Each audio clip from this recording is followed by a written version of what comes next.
Ikhwani fillah azakumullah.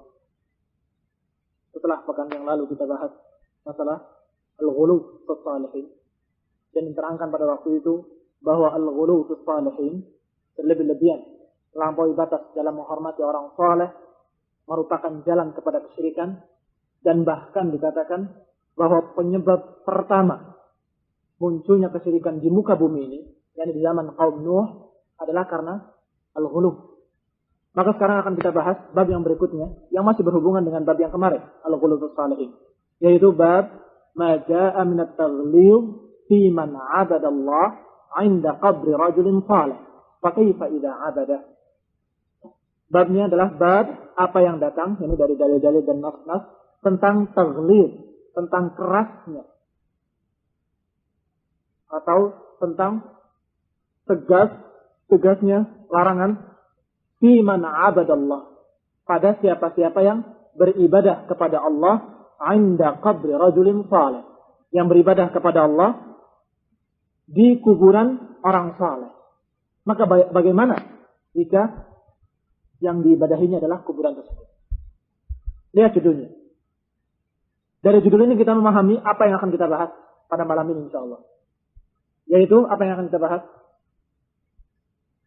Betapa jeleknya dan bagaimana kerasnya larangan Allah dan Rasulnya tentang orang yang beribadah kepada Allah di kuburan.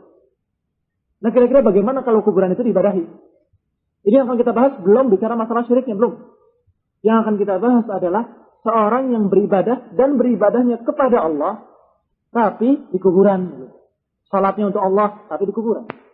Berzikir untuk Allah, tapi di kuburan. Baca Quran untuk Allah, tapi di kuburan. Itu dilarang dan larangannya keras sekali. Nah, kira-kira bagaimana pendapat kalian kalau kuburan itu diibadahi? Ini akan kita bahas. Dan ini termasuk ghulu sebabnya. Penyebabnya adalah ghulu diantaranya. Dia merasa kalau beribadah kepada Allah di sisi kuburan fulan dan fulan, dia merasa kalau beribadah di kuburan Syekh fulan rasanya lebih khusyuk. Rasanya lebih mantap kalau kita beribadah kepada Allah, berzikir kepada Allah, salat kepada Allah, atau baca Quran di kuburannya Syekh Maulana Malik Ibrahim atau Syekh fulan, Sunan Giri atau Sunan Ampel atau yang lain, itu merasa lain begitu. Ini perasaan yang seperti ini adalah berlebih-lebihan terhadap orang saleh. Dan perbuatan yang seperti ini dilarang secara keras, yang akan kita bahas pada bab ini.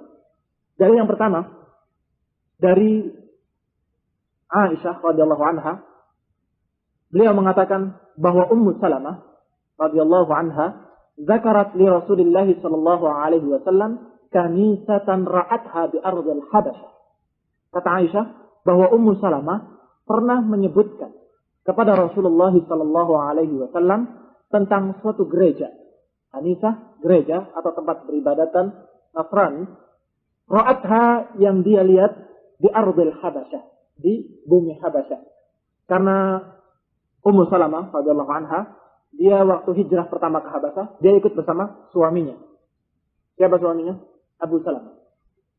Tapi kemudian ketika suaminya meninggal, Ummu Salamah dinikahi oleh Rasulullah SAW. Jadi dia termasuk ummahat al-muslimin.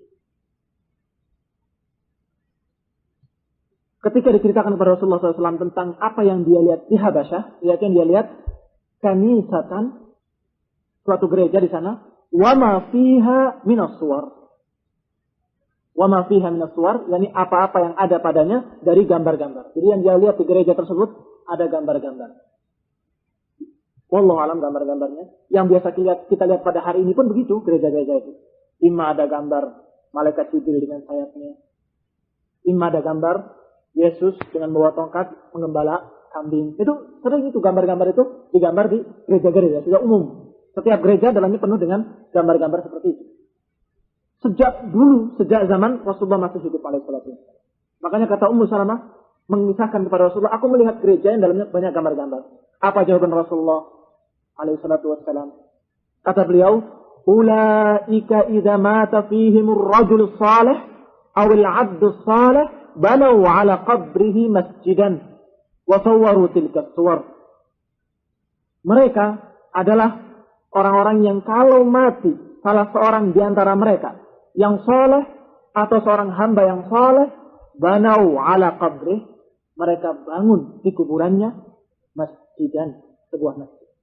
Wa sawwaru tilka suwar, dan mereka gambarkan gambar-gambarnya. Ulaika syirarul khalqi 'indallah. Mereka adalah sejelek-jelek makhluk di sisi Allah. Lihat, Rasulullah SAW menceritakan bahwa dua perbuatan ini adalah kebiasaan dan akhlak Nasrani. Apa itu? Menggambar gambar-gambar orang solehnya, dan kalau mati orang soleh itu dibuat masjid di atasnya. Tentunya masjid di sini adalah maknanya tempat ibadah. Yang masjidnya Kristen yang disebut gereja, atau masjidnya Yahudi adalah dia, atau dengan nama lain yang jelas itu adalah tempat ibadah, masjid itu maknanya. Rasulullah mengatakan kepada Ummu Salamah bahwa mereka itu yang kamu lihat di sana, Nasrani, mereka kalau mati di kalangan mereka seorang yang saleh atau seorang hamba yang saleh, mereka bangun di atasnya kuburan dan mereka gambarkan gambar-gambarnya. Di sini jelas pelajaran bagi kita bahwa barang siapa di antara kaum muslimin yang meniru mereka itu berarti tasyabbuh bin nasar. Sedangkan man tasyabbaha biqaumin fahuwa minhum. Sudah kita singgung pekan yang lalu bahwa barang siapa yang menyerupai suatu kaum maka termasuk golongan mereka. Rasulullah mengatakan yang demikian itu jelek. Buktinya beliau akhiri dengan kalimat ulaika syirarul khalqi indallah. Mereka itu sejelek-jelek makhluk di sisi Allah. Siapa? Yang membangun kuburan, membangun masjid di atas kuburan.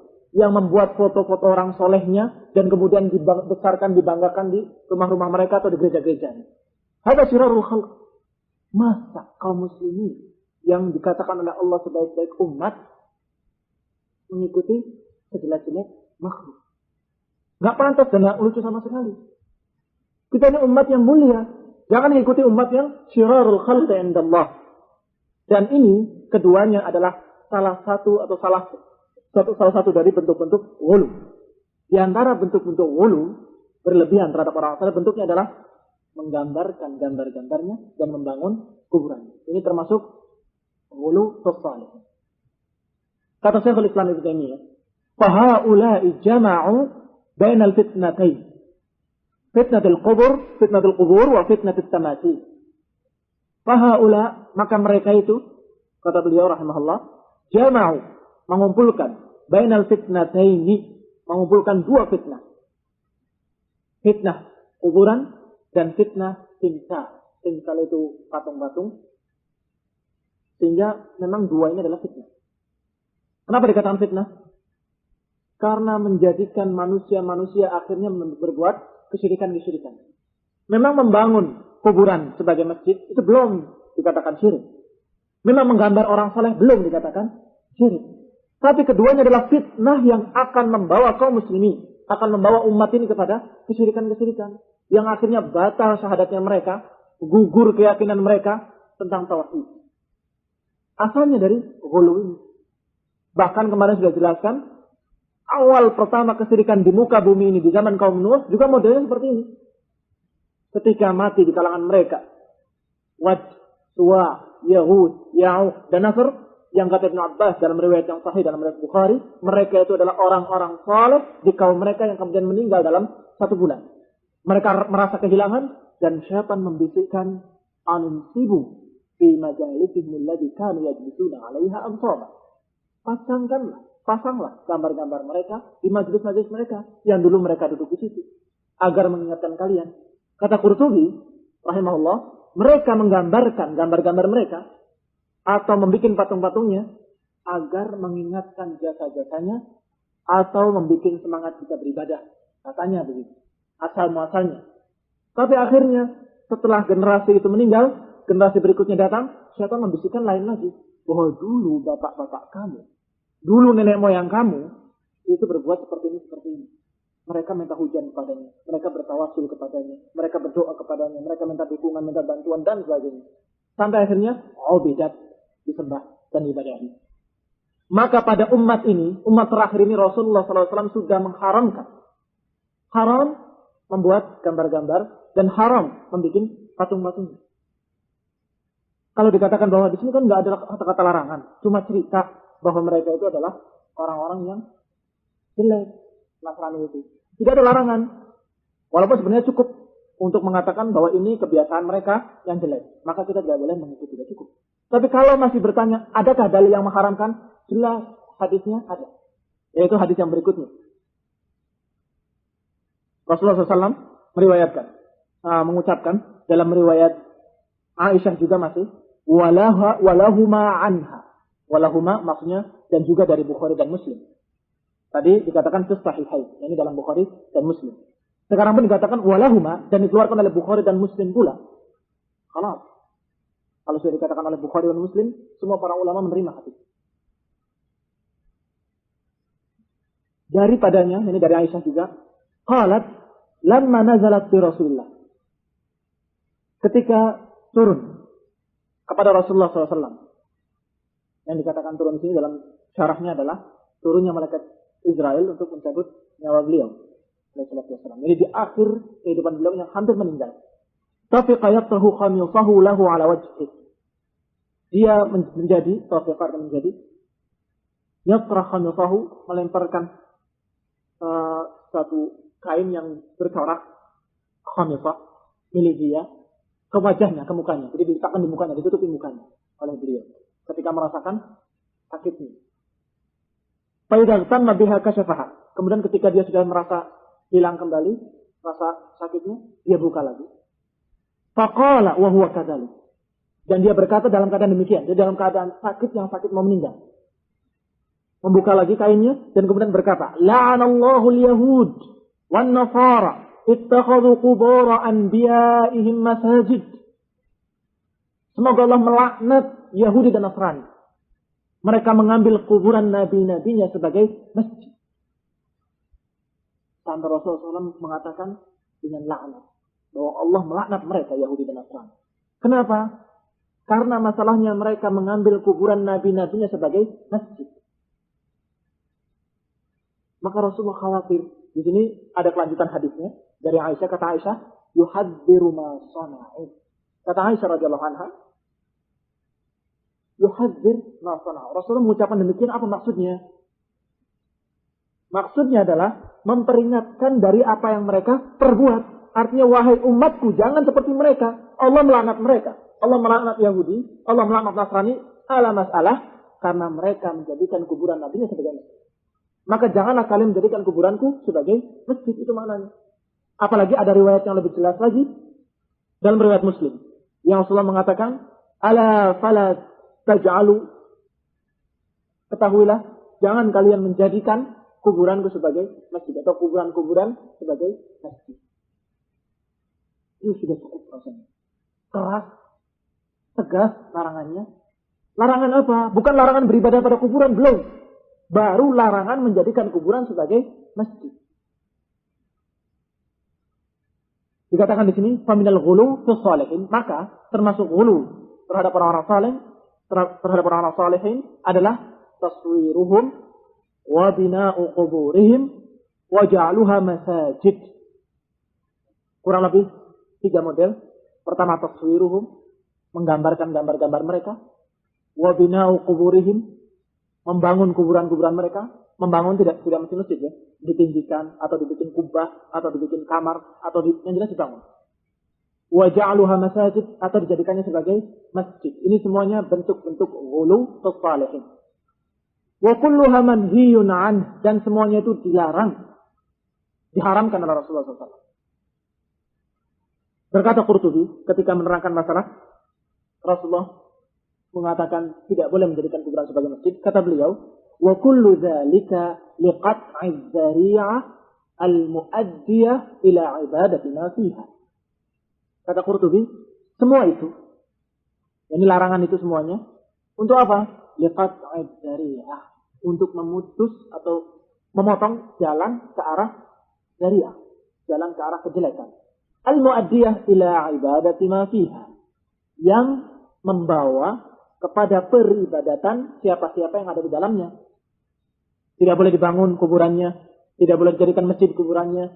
Kenapa? Karena yang demikian itu akan membawa orang itu nanti beribadah kepada apa yang di dalamnya, kepada orang yang dikuburnya. Maka diharamkan oleh Rasulullah SAW seluruhnya. Lihat di antara larangan-larangan Rasulullah SAW tentang 3 model ghulu tadi. Yang pertama fit taswir. Qala fit taswir. Rasulullah berkata dalam masalah taswir, dalam masalah menggambar. Dalam Sahih Bukhari dan Muslim, muttafaqun alaih hadisnya, beliau mengatakan dengan tegas, "Inna asyaddan nasi 'adzaban yaumal qiyamah al-musawwirun." Sesungguhnya sejelek-jelek manusia azabnya atau sekeras-keras manusia azabnya di hari kiamat adalah para musawwirun. Dan jelas para ulama sudah menerangkan musawwir itu tidak sembarang musawwir. Bukan setiap penggambar masuk neraka. Tapi yang dimaksud adalah penggambar-penggambar yang bernyawa. Menggambar manusia atau menggambar binatang. Dikatakan asyaddun nas azaban yaumil qiyamah. Muttafaqun alaih. Bukhari dan Muslim. Barang siapa yang menggambar gambar-gambar syekhnya, gambar-gambar kiainya, gambar tokohnya, dan kemudian gambar orang-orang yang dia cintai, kemudian dia pajang dan dia bisarkan hadza musawwir. Dan itu asyad azaban. Sangat keras azabnya pada hari kiamat. Masih dalam Bukhari dan Muslim pula, ada hadis yang lain mengatakan, "Innal ladzina yasna'una hadhihi as-suwar yu'adzabuna yaumal qiyamah, yuqalu lahum ahyu ma khalaqtum." Ketika Rasulullah melihat di rumahnya ada tirai yang bergambar, dilepas oleh beliau dan mukanya marah, kemudian mengatakan, "Innal ladzina yasna'una hadhihi as-suwar," sesungguhnya yang membuat gambar-gambar ini diazab di hari kiamat. Dan dikatakan kepada mereka, ahyu ma khalaqtum. Dikatakan kepada mereka, hidupkan apa yang kamu ciptakan. Yang kamu buat tadi, hidupkan. Dalam riwayat lain dikatakan, diperintahkan untuk meniupkan ruh. Tiupkan ruh padanya. Wa ma huwa binafikh. Dan dia sama sekali tidak bisa meniupkan ruh kepada mereka.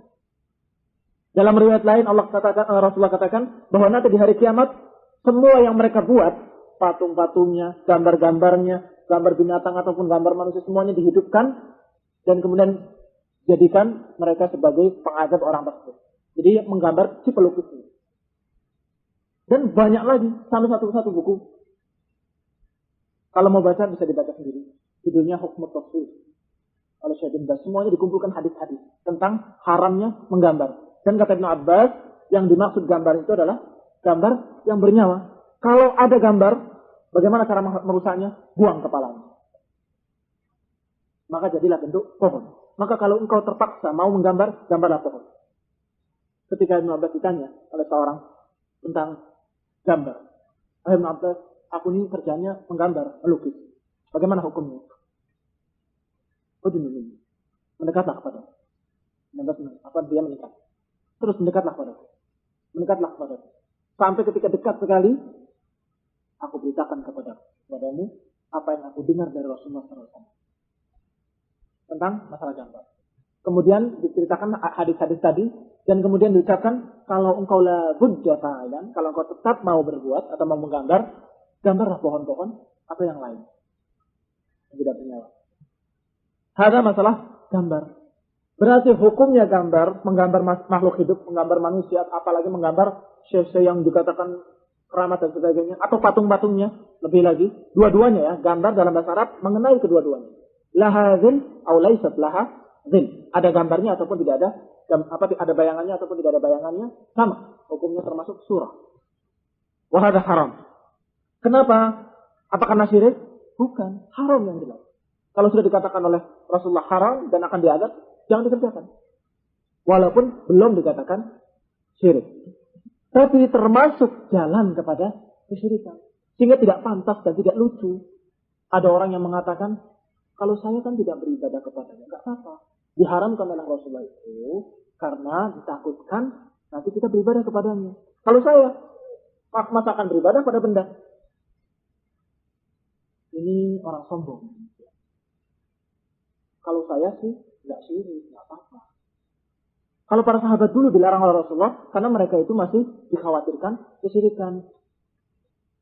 Ya, akhi, sahabat sama kamu, imannya tinggi mana? Jangan sombong. Sahabat itu imannya lebih tinggi, mereka khairul ummat ukhrijat linnas. Mereka itu adalah sebaik-baik umat. Dan mereka khairul qurun. Kamu katakan bahwa mereka masih dikhawatirkan kepada kesyirikan, sedangkan kamu enggak. Bahkan kamu yang lebih dikhawatirkan untuk terjerumus ke dalam kesyirikan daripada mereka. Berapa ribu kali lipatnya. Kita ini imannya lemah sekali. Baru mengatakan ketika kamu berada di sini dengan khusyuk, jangan-jangan karena gambar itu. Baru kamu ketika beribadah di satu tempat, kemudian ada gambar syekhnya, kemudian kamu beribadah ingat syekh itu, bagaimana amalnya? Masya Allah, karena ada gambar syekh ini, kita sepertinya tambah semangat dan sebagainya. Ini sudah nyerempet-nyerempet ini demikian. Sampai nantinya kemudian lebih daripada itu. Sampai ada aliran sufi yang kalau dia beribadah mesti meletakkan foto syekhnya di depannya. Harus begitu syarat ibadahnya. Kata dia, kata kiainya, kalau memang kamu tidak memiliki foto saya, bayangkanlah saya. Jadi bayangkan, pikirnya itu sambil membayangkan syekhnya. Ada aliran seperti bukan gak ada. Dan mungkin ada yang sudah sering dengar aliran demikian. Sufi. Sehingga ucapan bantahan-bantahan yang demikian sama sekali tidak pantas diucapkan oleh kaum muslim. Mestinya kita lebih khawatir. Ibrahim alaihissalam saja mengatakan kepada Allah Subhanahu wa taala dengan doa, "Ijnubni wa baniya an na'budal asnam." Ibrahim yang dikatakan dia itu adalah muwahhid dan bapak tauhid, Abul Anbiya, bapak para nabi. Dia berdoa, "Ya Allah, jauhkan aku dan keturunanku dari penyembahan berhala." Kamu mengatakan, "Oh, saya tidak mungkin menyembah berhala. Saya nggak berfoto ini bukan untuk disembah, saya nggak mungkin menyembah berhala. Masa saya akan menyembah berhala?" Sombong. Padahal Ibrahim tetap doa dalam keadaan takut, "Ya Allah, jauhkanlah aku dari penyembahan berhala." Kemudian wafil bina, dan dalam masalah bangunan, membangun kuburan, ditinggikan, disemen, dibikin kubah-kubah, dibikin kamar-kamar khusus dan sebagainya. Rasulullah mengatakan alaihi salatu wassalam bahwa beliau naha an yujassis al-qabr wa an yubna alaih dalam riwayat Muslim. Dalam riwayat Muslim dikatakan annahu sallallahu alaihi wasallam naha an yujassis al-qabr wa an yubna alaih. Melarang untuk dicat kuburan dan dibangun atasnya. Dibangun apapun, nggak boleh. Walaupun tembok sedikit ini nggak boleh. Biarkan tanah, dan itu pun setingginya sekilan, dan dikatakan pula dalam riwayat bahwa tanahnya pun tanahnya tidak asli dari situ, jangan ditambah tanah lain. Sekian, itu sudah. Kasih tanda dengan batu. Tapi batunya bentuk nisan, ya pokoknya batu, masih mending, masih batu namanya. Tapi kalau sudah dibangun, dikatakan haram. Karena apa? Melanggar perintah Rasulullah SAW. Annahu naha an yujassis al-qabr. Untuk dilabur atau dicat kuburan itu. Dan kemudian dibangun. Atau dibangun kemudian dicat. Ada haram. Dan ini riwayatnya Muslim. Ini pun sama. Apakah dikatakan syirik? Bukan syirik. Kenapa dilarang? Karena wasilah min wasail syirik. Karena demikian adalah jalan dari jalan-jalan kesyirikan. Yang nantinya akan membawa orangnya kepada ta'zim atau pengagungan kuburan tersebut. Kita lewat dalam satu kuburan di Jakarta. Ada satu masjid. Kecilan masjid itu. Ketika masuk, ternyata bukan masjid. Isinya ada 3 atau 4 kuburan. Bentuknya persis masjid. Dan di dalamnya ada orang sedang sila, duduk sambil baca Quran. Yang sana juga begitu, ada yang bawa tasbih dan sebagainya. Orang yang lewat ini mungkin akan bertanya, kuburan siapakah? Mungkin ada apa-apanya. Besar sekali orang itu. Atau bagaimana hebatnya dia. Dan selanjutnya sampai mengagungkan. Walaupun tadi nggak kenal. Atau kamu lihat kuburan yang dibangun dengan kubah. Itu pun nanti akan menjadi pertanyaan orang berikutnya. Generasi berikutnya. Seperti kejadian kaum Nuh. Awalnya nggak disembah. Awalnya cuma mengingatkan saja kepada amalan-amalan solehnya. Awalnya. Tapi generasi berikutnya lihat, kenapa kok dibangun seperti ini? Oh mungkin syaitan masuk. Jadi begini. Mungkin dia disembah. Dulu itu, bapak-bapak nenek yang kamu dulu, menyembahnya. Meminta pada mereka bantuan supaya kamu beribadah pada Allahnya. Khusyuk dan sebagainya. Na'udzubillah. Dan juga dalam masalah ittikhad al-qubur sebagai masjid. Mengambil kuburan sebagai masjid. Itu pun Rasulullah melarang. Sebelum kita lihat dalil-dalilnya, kita jelaskan dulu bahwa mengambil kuburan sebagai masjid itu ada 2 makna.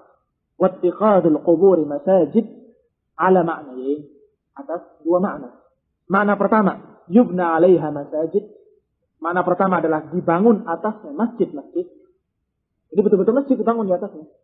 Sebagai tempat sholat, masjid Ampel atau masjid Sunan Giri atau masjid Sunan Anu, atau masjid yang jelas kuburan asalnya dibangun masjid. Itu makna pertama. Makna kedua, yaj'aluha mahallan lil ibadat was salat walau lam yubna 'alaiha masajid. Yang kedua maknanya adalah menjadikannya sebagai mahallan lil ibadat, tempat untuk ibadah, was salat dan salat khususnya. Walau lam yubna 'alaiha masajid, walaupun tidak dibangun di atasnya masjid-masjid. Jadi ada dua macam, dibangun bentuk masjid, atau kuburannya nggak dibangun pun, kalau kamu beribadah di situ, berarti kamu menjadikan tempat itu sebagai masjid. Karena tempat ibadah adalah masjid.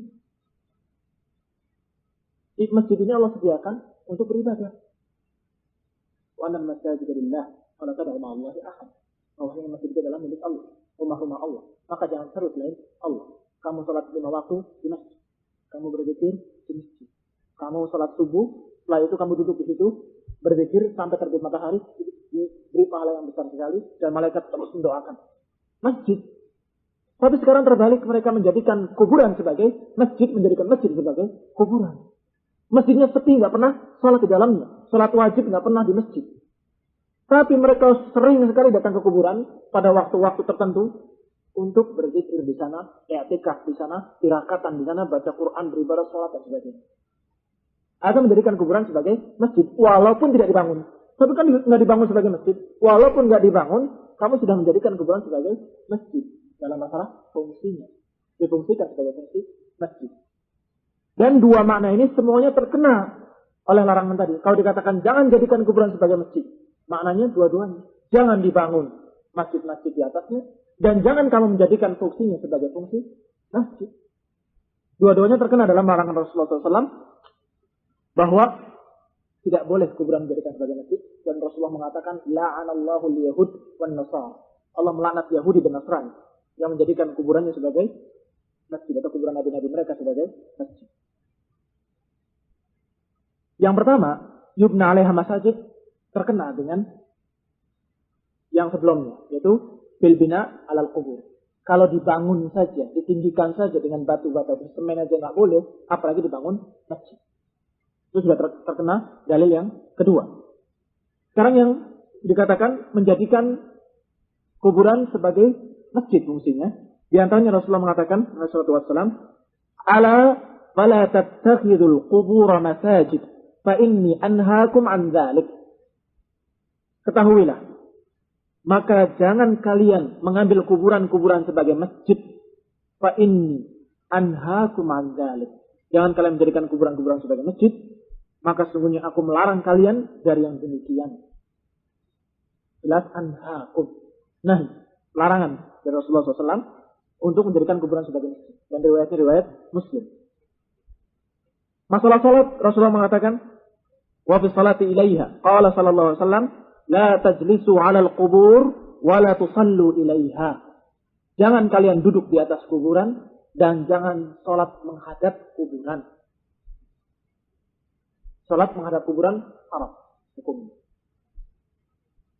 Dalam riwayat Al-Asram ini seorang ulama yang dia mengatakan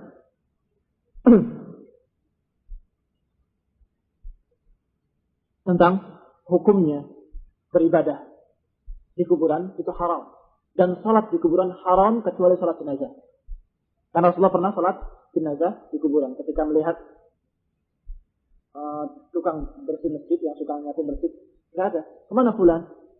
Rasulullah dia meninggal. Kenapa nggak beritahu aku? Mana kuburannya? Ketika dia beritahu kuburannya, Rasulullah sholat. Tapi sholat jenazah. Selain sholat jenazah haram, sholat di kuburan. Karena apa? Termasuk menjadikan kuburan sebagai masjid. Yang namanya sholat di masjid atau di rumah kamu kalau sholat sunnah. Itu sholat menghadap kuburan hadisnya. Kalau yang di kuburan, mana dalilnya? Riwayat lain dari Asram ini, beliau meriwayatkan satu riwayat yang dikatakan oleh beliau, wa isnaduhu jayyid. Wa isnaduhu qal jayyid. Kata beliau, sanadnya jayyid. Apa hadisnya atau apa ucapannya? Rasulullah SAW bersabda dalam riwayat lain ini, la tusallu 'alal qubur. Apa bedanya la tusallu 'alal qubur dengan la tusallu ilaiha? Kalau yang pertama, tusallu ilaiha, maknanya salat yang menghadap kuburan. Kalau yang kedua, tusallu 'alal qubur, maknanya adalah salat di kuburan. Di perkuburan atau di atas kuburannya. Atau di perkuburan, di dalam kuburan. Hadza diharamkan. Termasuk menjadikan kuburan sebagai masjid. Kemudian baca Quran, bagaimana hukumnya di kuburan? Termasuk menjadikan kuburan sebagai masjid, maka diharamkan pula. Dalilnya, Syekh Muhammad Jamil Zainu, dia mengatakan dengan dalil hadis Rasulullah SAW mengatakan, wala taj'alu buyutakum maqabir. Jangan jadikan rumah-rumah kamu sebagai kuburan. Fa inna syaitan yafirru minal bait alladhi tuqra' fihi suratul Baqarah. Jangan jadikan rumah kamu sebagai kuburan, karena sesungguhnya syaitan akan lari dari rumah yang dibacakan di dalamnya surat Al-Baqarah. Mana yang menunjukkan dalil tentang haramnya baca di kuburan? Kalau kita perhatikan hadis ini, Rasulullah mengatakan jangan jadikan rumah sebagai kuburan. Bacalah surat Al-Baqarah. Maknanya kalau kuburan nggak dibacakan surat Al-Baqarah. Jangan samakan dengan kuburan. Kuburan itu tidak dibacakan surat Al-Baqarah di sana. Maka jadikanlah rumah kamu sebagai rumah kamu yang diberi cahaya oleh Allah Subhanahu wa taala dan dijauhi oleh syaitan. Dengan apa? Bacakan surat Al-Baqarah dalamnya. Kalau kamu tidak membaca surat Al-Baqarah dalam rumah kamu, seperti kuburan. Berarti kuburan dibacakan nggak di sana? Nggak dibacakan. Sehingga terbalik ke orang yang datang ke masjid, datang ke kuburan-kuburan untuk membaca surat Al-Baqarah atau surat Al-Fatihah atau surat Yasin atau surat-surat yang lainnya di kuburan. Ada apa maksudnya? Kalau kamu membaca lillah fillah, kalau membaca karena Allah pengen cari pahala, baca di masjid atau baca di rumah kamu supaya rumah kamu bersih dari syaitan. Hadza tentang masalah baca di kuburan. Dan berbagai macam riwayat-riwayat yang lain yang berhubungan dengan masalah ini. Nah, kira-kira bagaimana kalau orang yang beribadah pada kuburan tersebut? Ini semuanya lihat. Apakah ada beribadah pada kuburan? Belum. Baca Qur'annya untuk siapa? Mereka untuk Allah baca Qur'annya. Salatnya untuk siapa? Salat untuk Allah. Itu sudah diharamkan dan keras pengharamannya dari Rasulullah SAW. Maka bayangkan kira-kira bagaimana kalau diibadahi kuburan itu. Ini belum diibadahi saja, sudah dilarang secara keras. Bahkan sampai Rasulullah mau meninggalnya masih ingat. Nanti kalau aku meninggal, jangan sampai kuburanku dijadikan masjid. Maka beliau mengatakan, la'anallahu al-yahud wan nasara. Sesungguhnya Allah melaknat Yahudi dan Nasrani karena mereka mengambil kuburan nabinya sebagai masjid. Artinya hati-hati. Jangan sampai kuburanku dijadikan sebagai masjid. Kalau kuburan Rasul saja diharamkan untuk dijadikan masjid, apalagi kuburan yang lain. Apalagi yang bukan Rasul. Apalagi sekedar wali. Apalagi yang walinya pun diwalikan padahal dia bukan wali. Apalagi yang mengaku wali dan sebagainya. Sehingga dengan ucapan beliau yang ringkas tadi, bahwa Allah melaknat Yahudi dan Nasrani, menjadikan kuburan mereka sebagai kuburan nabinya sebagai masjid, sudah cukup. Sudah cukup keras dan tegas bahwa haram menjadikan kuburan nabi sebagai masjid. Muncul pertanyaan. Dan seringkali kalau kita bahas masalah ini, mesti pertanyaannya, kuburan nabi sekarang jadi masjid. Itu mesti. Kita jawab bahwa itu bukan menjadikan masjid di atas kuburan. Karena masjid dulu atau kuburan dulu adanya. Sebelum Rasulullah meninggal sudah ada masjid itu. Masjid Madinah itu. Jadi bukan membangun masjid di atas kuburan, bukan. Memperluas masjid terpaksa kena kuburan. Itu satu. Pertama. Sehingga kalau membangun masjid sudah tetap. Itu bukan membangun masjid di atas kuburan mana. Karena kuburan sudah ada sebelum. Masjid sudah ada sebelum kuburan. Itu pertama. Sekarang yang kedua. Menjadikan kuburan sebagai masjid menjadi makna yang kedua. Yaitu apa? Menjadikan fungsinya sebagai fungsi masjid. Ini bisa jadi muncul bagi orang-orang tertentu.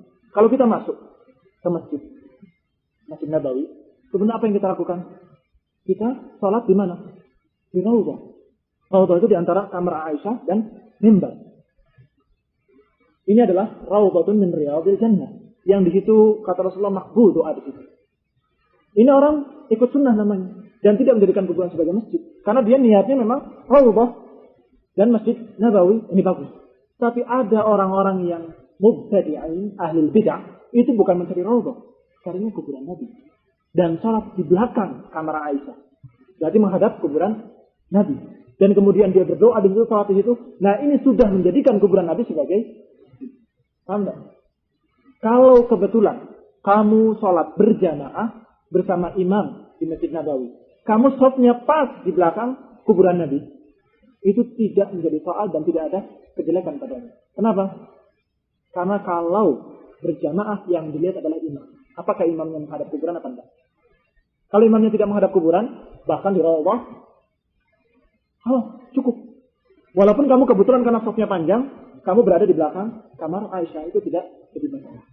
Paham ya bedanya? Jadi bisa jadi sekarang ini ada orang-orang yang menjadikan kuburan Nabi sebagai masjid. Ada. Datang jauh-jauh dari Indonesia, dari Masr, dari Pakistan dan sebagainya, datang situ khusus untuk cari kuburan Nabi. Begitu dekat kuburan dia mengusap-usapnya dan meraupkan ke mukanya dan menangis, kemudian beristighatsah, beristi'anah kepada Nabi. Ya Habibullah, ya Nabiullah dan sebagainya. Hadza menjadikan kuburan Nabi sebagai masjid. Kalau kamu ke situ bukan ke sana, bukan ke kuburannya. Beri salam pada Nabi. Allahumma shalli wa sallim alaihi. Kemudian kamu carinya Raudhah. Salat di Raudhah. Tidak menghadap kuburan karena salat sunnah. Jadi kalau kamu salat sunnah jangan menghadap kuburan. Tapi kalau salat berjamaah, kebetulan kamu di belakang kuburan tidak jadi masalah. Jadi paham ya? Ini pertanyaan banyak sekali muncul dari kalangan kita masalah ini. Setiap dibahas masalah ini. Sehingga insya Allah sudah kurang lebih seperti itu jelasnya. Yang jadi masalah sekarang setelah itu, apa yang terjadi di masyarakat kita? Yang mereka rata-rata membangun kuburannya sebagai masjid. Atau kalau tidak sebagai masjid, kuburannya dibangun dan ditinggikan. Dan kemudian dikeramatkan. Kemudian dijadikan tempat itu untuk tawassul. Ini lebih dari yang tadi, haramnya. Kalau ini saja sudah diharamkan seperti itu. Riwayat yang tadi, riwayat yang dikatakan ala fala tattakhidul qubur masajid, itu ada hadisnya, sebenarnya panjang. Hadis lengkapnya seperti ini.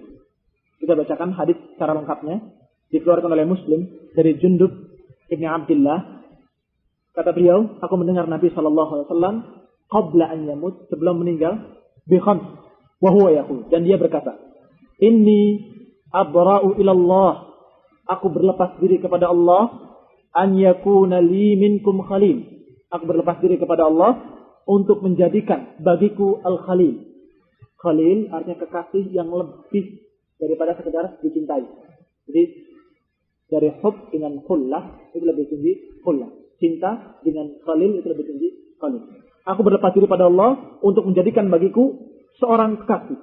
Karena sungguhnya Allah Subhanahu wa taala telah menjadikan aku sebagai kekasihnya. Sebagaimana menjadikan Ibrahim sebagai khalil. Itu sebagai dalil kalau Khalilullah adalah Ibrahim dan Rasulullah saja. Tapi kalau yang dicintai Allah bisa jadi lebih daripada itu. Karena Allah mencintai orang yang berjihad. Allah mencintai orang-orang yang beriman. Allah mencintai orang-orang yang berinfak dan sebagainya. Tapi kalau Khalil cuma ada dua. Siapa Khalilullah? Ibrahim dan Rasulullah SAW. Walau kuntu muttakhidan min ummati khalilan attakhadtu Abu Bakr khalilan. Kalau aku menjadikan dari umatku seorang kekasih, tentu aku akan menjadikan Abu Bakar sebagai kekasih. Kalau aku boleh mengambil khalil, aku jadikan Abu Bakar sebagai khalil. Tapi karena tidak boleh, maka dia tidak mengambil khalil. Berarti yang paling dicintai oleh Rasulullah siapa? Abu Bakar. Ala wa inna man kana qablakum kanu yattakhidun qubur anbiya'ihim masajid. Ketahuilah, sesungguhnya orang-orang sebelum kalian, mereka mengambil kuburan-kuburan nabi mereka sebagai masjid. Ala fala tattakhidul qubur masajid. Ketahuilah, janganlah kalian menjadikan kuburan-kuburan sebagai masjid. Fa inni anhaakum an dzalik. Maka sesungguhnya aku telah mengharamkan atau telah melarang yang demikian. Di sini ada dalil dikatakan dalam Fathul Majid bahwa ada keterangan bahwa As-Siddiq, Abu Bakar As-Siddiq adalah sebaik-baik sahabat. Dan fihi rad 'ala Rafidah wa 'ala Jahmiyah. Di sini ada bantahan terhadap Rafidah Syiah dan Jahmiyah yang dua-duanya adalah syarru ahlil bid'ah, sejelek-jelek ahlil bid'ah. Siapa? Rafidhah dan Jahmiyah. Rafidhah itu Syiah, Jahmiyah itu dari pengikut Jahm dan Safwan. Wa akhrajahum ba'd as-salaf min 72 firqah. Bahkan sebagian ulama salaf dulu mengeluarkan mereka dari 72 golongan. Kan umat Islam ini dalam satu riwayat dikatakan akan berpecah menjadi 73 golongan. 72 masuk neraka, yang satu masuk jannah. Ini sampai-sampai ulama-ulama dulu ada sebagian yang mengatakan mereka ini Rafidhah ke 72 aja nggak masuk. Kenapa demikian? Karena Rasulullah ketika mengatakan tentang perpecahan umat mengatakan apa? Wa inna hadhil millah, dalam riwayat lain umatku akan berpecah. Umatku akan berpecah. Jadi 73 itu semuanya umat Rasulullah SAW akan berpecah menjadi 73. Tapi Syiah Rafidhah itu keluar dari 73. Tidak dianggap yang termasuk 73 itu. Wala yang masuk neraka atau wala yang masuk jannah dan dua tiga yang 22. Berarti bukan Islam dan bukan umatku begitu. Karena kufurnya mereka. Kelanjutannya dia mengatakan wa bisababir Rafidhah, dan karena sebab mereka kaum Rafidhah hadatsa syirik wa ibadatul qubur, dan penyebab mereka itulah terjadinya kekufuran, kesyirikan dan peribadatan terhadap kuburan. Jadi kalau dalam sejarah manusia pertama kesyirikan kapan? Nabi Nuh. Tapi kalau di umat kita, ini umat Nabi Muhammad SAW, kapan munculnya kesyirikan pertama kali? Ketika munculnya Rafidhah. Di zaman khilafah Ali muncul Rafidhah. Mulai muncul kesyirikan sampai menuhankan siapa? Ali. Kan ini ghulu.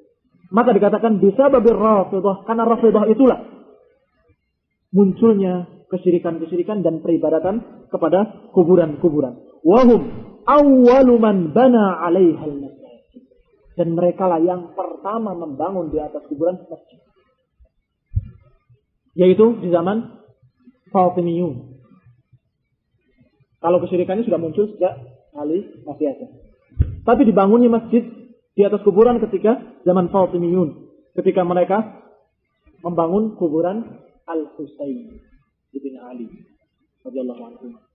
Semoga Allah meridai keduanya. Dibangun di atasnya kuburan. Apa dibangun di atasnya? Dan dibangun di sana dan mereka sawah di sekitarnya dan mereka memakan tanahnya. Siapa? Rafidhah. Ini muncul pertama kali sejarah dibangunnya masjid di atas kuburan. Dan kemudian yang terjadi sekarang ada 3 kuburan Husain. Ajaibnya. Satu di Mesir, satu di Iran, satu lagi di Syam. Nggak tahu yang benar, yang mana. Dan 3-tiganya jadikan masjid dan dijadikan tempat kesyirikan-kesyirikan. Semua bentuk kesyirikan ada di sana. Na'udzubillah. Maka pantas kalau sebagian kaum salaf saleh mengeluarkan mereka dari 72. 72 saja tidak masuk dia, apalagi termasuk yang firqah Najiyah. Jauh sekali dari firqah Najiyah.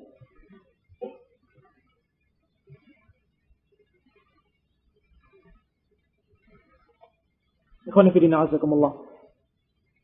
Kurang lebih demikianlah bentuk-bentuk ghulu kepada orang-orang saleh.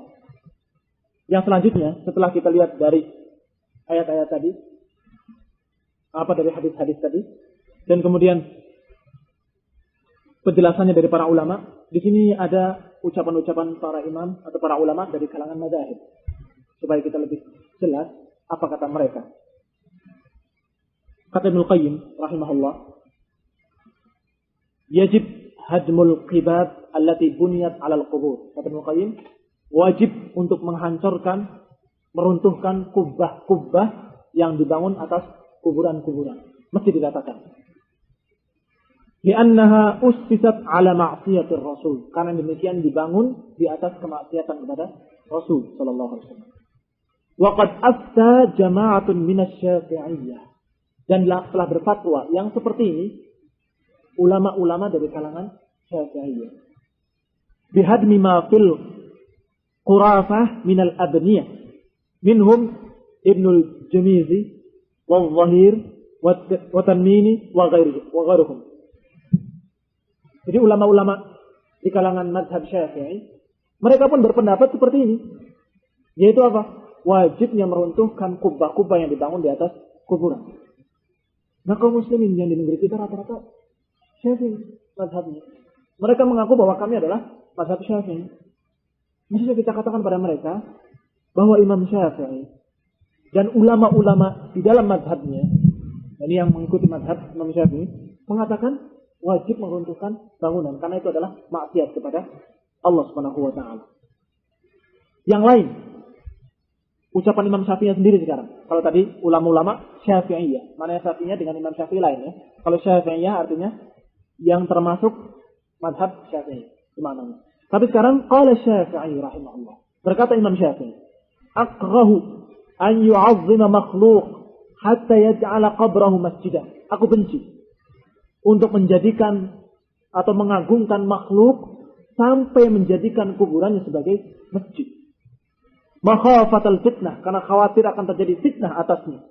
Wa 'ala man ba'dahu minan nas, akan terjadi fitnah atasnya dan juga dikhawatirkan atas orang yang setelahnya. Ini generasi berikutnya.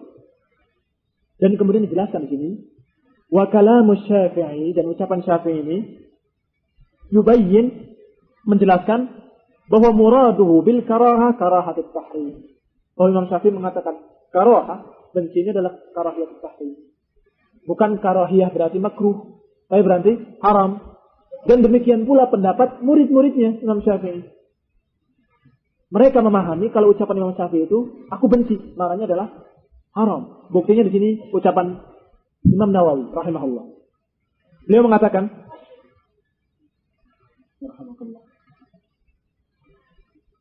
berkata Imam Nawawi dalam Syarh Al-Muhadzab, bitahrimil bina'i mutlaqan. Lihat Imam Nawawi. Beliau mengatakan tentang haram membangun di atas kuburan mutlak, bentuk apapun. Secara mutlak. Bisa dilihat dalam Syarh Al-Muhadzab Imam Nawawi. Dan juga beliau mengatakan demikian juga dalam Syarah Muslim. Yang Imam Nawawi itu adalah di antara muridnya Imam Syafi'i atau di antara ulama dari mazhab Syafi'i. Mengatakan demikian. Mazhab yang lain, mazhab Imam Malik, dikatakan di sini, qala Al-Qurtubi fi hadits Jabir radhiyallahu anhu. Qurtubi menceritakan tentang ucapan atau riwayat hadis dari Jabir yang mengatakan naha an yujassis al-qabr aw yubna alaih, yang tadi kita baca, dilarangnya mencat kuburan atau melabur kuburan atau membangunnya. Dikatakan kata dia, wa bi zahiri hadzal hadis qala Malik. Jadi Qurtubi meriwayatkan dari Imam Malik. Dengan zahir hadis ini berkata Imam Malik, wa karihal bina'u wal jassu 'ala al-qubur. Dan dibenci atau aku benci membangun dan mencat atas kuburan-kuburan. Waqad ajazahu ghairuh, tapi sebagian ada yang membolehkan. Tapi hadis yang tadi dibaca hujjah atas mereka yang membolehkan. Artinya hujjah yang membantah orang yang membolehkan, hadis yang melarang. Sehingga yang mengatakan, memang ada ulama yang mengatakan boleh tapi makruh. Itu terbantah dengan hadis ini. Hadis Jabir tadi. Yang dikatakan, naha Rasulullah SAW an yujassis al-qabr au yubna alaih. Awa yubna alaih. Berkata Ibn Rushd, masih dalam madhabnya Imam Malik. Berkata Ibn Rushd, kariha Malikul bina ala al-qabr wa ja'ala al-bilatah al-maktubah.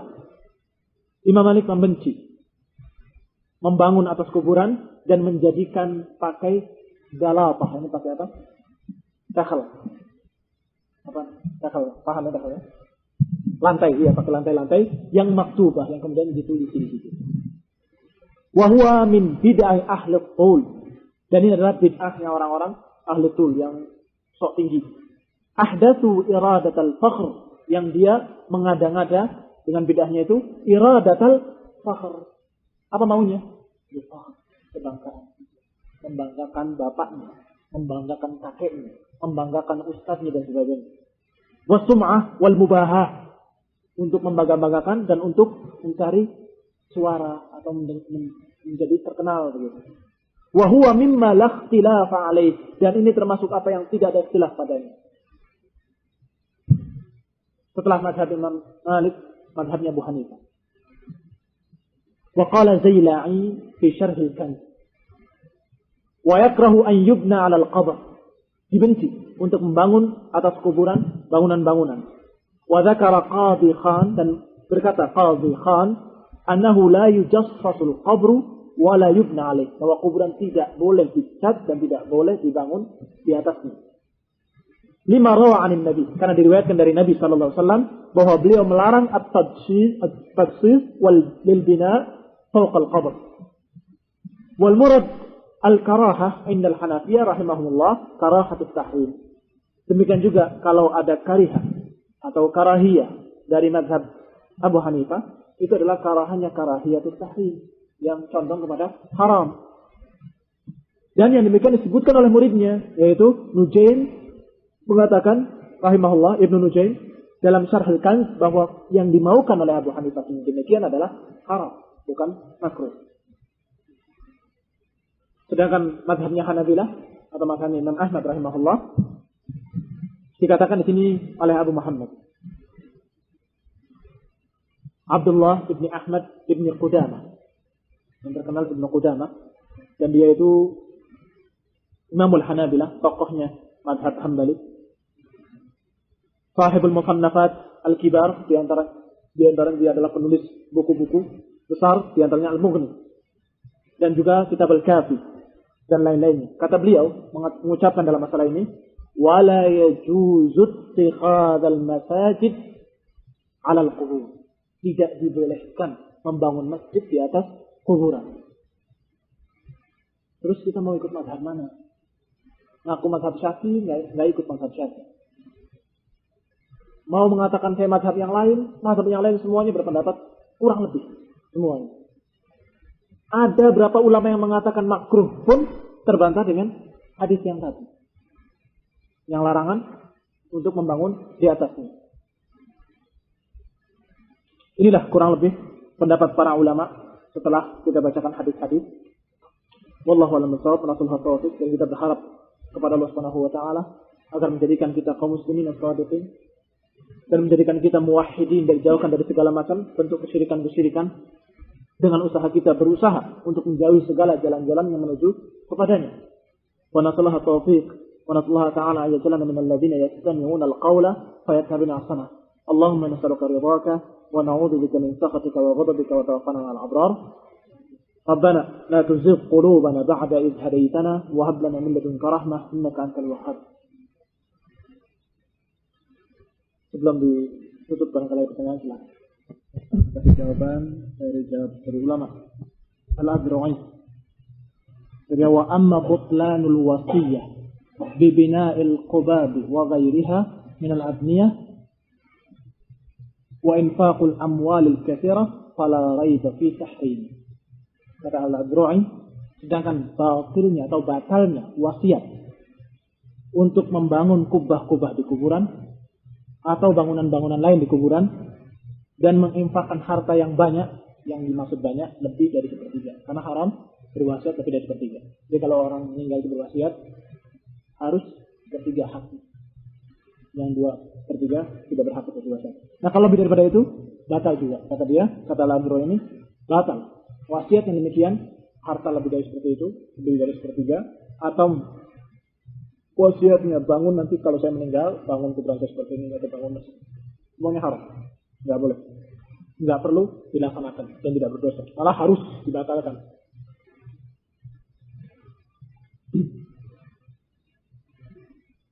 Tentang masalah tidak bolehnya salat di kuburan.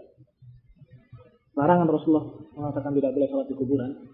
Itu ulama ada yang mengatakan tidak bolehnya bukan karena masalah syirik dan sebagainya, karena ditakutkan najis. Karena kuburan itu ada bekas sisa-sisa bangkai manusia, atau ada saat itu cairan-cairan yang keluar dari manusia, sehingga najis begitu setelah di kuburan. Ini sebagian ulama mengatakan demikian. Bagaimana membantah mereka atau mengatakan dengan pendapat ini? Bagaimana pendapat ini? Begitu. Tanggapannya di sini ada jawabannya. Bahwa sebagian ulama memang mengatakan ilahnya adalah itu. Tapi ulama yang lain mengatakan ilahnya adalah ta'abbudiyah. Ta'abbudiyah itu maknanya beginilah ajaran Islam, maka walaupun kamu pakai sejadah atau pakai apa tetap nggak boleh. Kalau yang ilahnya ada sodid atau ada najis, berarti pakai sejadah boleh kan? Karena sudah hilang ilahnya. Begitu. Nah maka dijawab ilahnya ta'abbudiyah. Kata ulama yang lain, ilahnya adalah ta'abbudiyah. Sebabnya adalah ibadah atau perintah Allah Subhanahu wa taala tidak boleh halal. Sehingga ada pakai mafrush atau tidak, pakai sejadah ataupun tidak tetap haram di kuburan. Karena ilahnya masalah syirik tadi. Nanti akan membawa kesyirikan. Kemudian di sini bantahan mereka kepada yang mengatakan ilahnya adalah najis dari beberapa segi. Segi pertama kata dia, annahu minal qawli 'ala Allah bila ilm. Pertama, ucapan seperti itu ucapan atas nama Allah tanpa ilmu. Kenapa? Karena dikatakan itu tidak dengan alasan. Oh itu maksudnya begini. Kan tanpa ilmu. Taunya kamu maksud Allah dan Rasulnya melarang. Alasannya itu dari mana tahunya? Mereka nggak punya dalil. Cuma, maksudnya itu karena najis. Siapa yang mengatakan bahwa diharamkannya sholat itu karena najis? Kata siapa? Kan nggak tahu. Maka itu pertama, ucapan atas nama Allah tanpa ilmu. Wa huwa haramun binafsil kitab. Sedangkan ucapan tanpa ilmu diharamkan dalam kitab Al-Quran. Kemudian yang kedua, alasan kedua membantah mereka, annama qaluhu la yaqtadi la'na fa'ilihi wa taghlib 'alaihi. Kalau memang alasannya karena najis, maka tidak akan ada kekerasan larangan dari Rasulullah SAW untuk salat di atas kuburan. Kenapa kok larangannya keras sekali? Padahal salat di kuburan sama dengan salat di kamar mandi. Sama enggak? Di tempat di WC. Najis juga kan? Ini najis. Kenapa kalau salat di WC tidak mengatakan la'anallahu al-yahud yang jadikan WC sebagai masjid? Tidak ada. Tapi kalau kuburan keras sekali. Berarti ada sesuatu yang besar, yaitu masalah ghulu. Masalah al-ghulu. Dan tidak pernah kejadian Rasulullah mengatakan barang siapa yang sholat di tempat najis dilaknat oleh Allah. Maksud sholat di kuburan karena najis sampai dilaknat.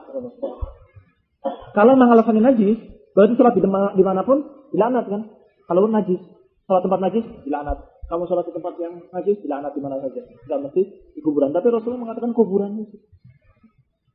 Ittikhad kubur anbiya'ihim masajid. Yang ketiga,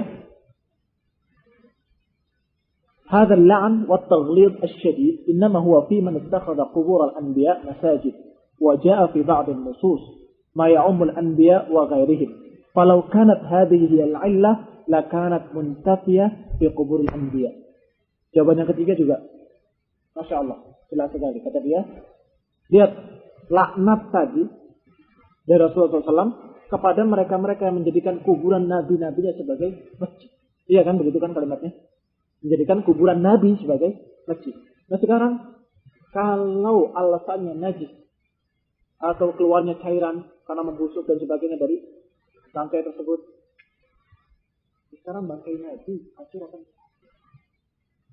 yang riwayatnya banyak dari para rasul itu tidak dimakan oleh bumi.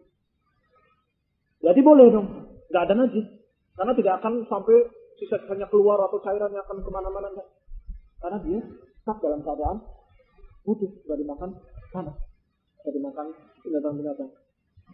Tapi tetap Rasulullah mengatakan la'anallahu al-yahud wan nasara ittakhadhu qubur anbiya'ihim masajid. Jika yang alasannya itu tidak boleh sholat di situ, maksudnya karena najis. Karena najis itu omongan kamu tanpa ilmu. Kalau memang karena najis, kenapa sholat di kuburan Nabi pun tidak boleh di atas kuburan Nabi? Memang karena Nabi itu benar-benar karena kita sampai padahal Rasulullah SAW tidak muncul. Sehingga tiga jawaban ini cukup kiranya untuk melemahkan pendapat yang mengatakan alasannya ilahnya. Jadi kalau kamu dengar bantahannya, biasanya juga alasannya itu karena ilahnya adalah najis. nggak boleh sholat. Kalau nggak najis, kalau kamu pakai ini, pakai itu, di stempel dan sebagainya, boleh.